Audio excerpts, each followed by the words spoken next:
اعوذ باللہ من الشیطان الرجیم بسم اللہ الرحمن الرحیم۔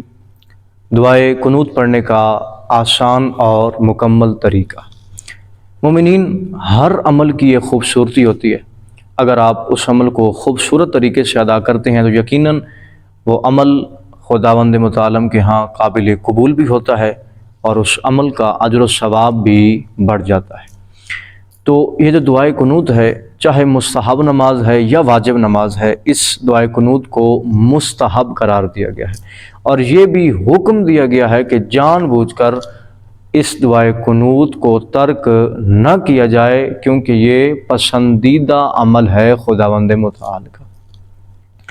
اکثر مومنین مومنات دعائے قنوت غلط پڑھتے ہیں، غلط ہاتھ اٹھاتے ہیں، اور جس کی وجہ سے ثواب میں کمی واقع ہو جاتی ہے۔ تو ویڈیو کو آخر تک دیکھیں، مکمل طریقہ بتائیں گے کہ پڑھنا کیا ہے، کس طرح پڑھنا ہے، اور ہاتھوں کو کہاں تک رکھنا ہے تاکہ دعائے قنوت کا حق ادا ہو سکے۔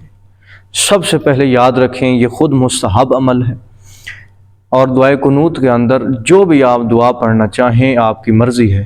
اکثر مومنین یہ پوچھتے ہیں کہ کیا دعائے قنوت کے اندر کوئی دعا کا پڑھنا واجب ہے، کسی مخصوص دعا کا؟ نہیں، آپ جو بھی دعا پڑھنا چاہیں آپ دعائے قنوت کے اندر پڑھ سکتے ہیں۔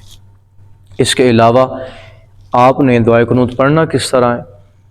چہرے کے برابر آپ نے اپنی ہتھیلیوں کو لانا ہے۔ اکثر مومنین ایسے کر کے کھڑے ہوتے ہیں یا ایسے کر کے کھڑے ہوتے ہیں، یہ عمل درست نہیں ہے۔ مستحب ہے کہ چہرے کے برابر آپ ہتھیلیوں کو لائیں، اور آپ کی یہ انگلیاں ایک دوسرے کے ساتھ جڑی ہوئی ہونی چاہیے۔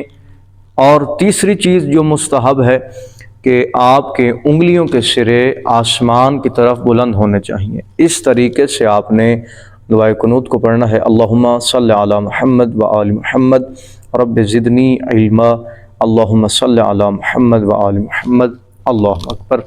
یہ مکمل آسان طریقہ تھا۔